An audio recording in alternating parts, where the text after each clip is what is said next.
cannabis and cannabinoids. They've been used recreationally, but increasingly in neurology, we realize that some cannabinoids can have a useful effect for a number of neurological conditions, particularly for severe forms of epilepsy.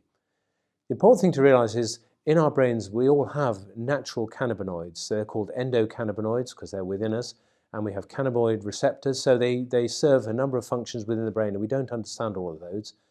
And it's those receptors which, when you take cannabis itself, get stimulated and give people the psychological effects.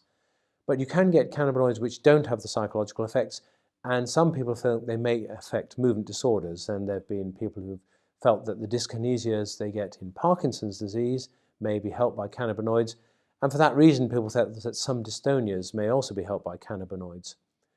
There's not a huge amount of evidence, but there have been 2 trials of use of cannabinoids for dystonia. They were both quite small trials, in so that respect they weren't particularly powered to find a good result. But unfortunately both those trials were negative and didn't find a significant benefit for those treated with them. So at the moment we don't have great evidence that cannabinoids work. We know anecdotally that some patients who take cannabis feel that it helps their dystonia. Now that may be a direct effect on the dystonic movements, or it may be the effect that cannabis relaxes people, and we know that when people are relaxed, dystonia usually gets better.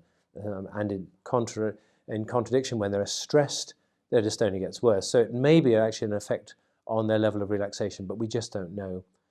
Certainly within the UK, we're not licensed, neurologists are not licensed to prescribe cannabinoids for dystonia or any other movement disorders, but it is an area that needs more exploration, and hopefully there will be more trials in the near future.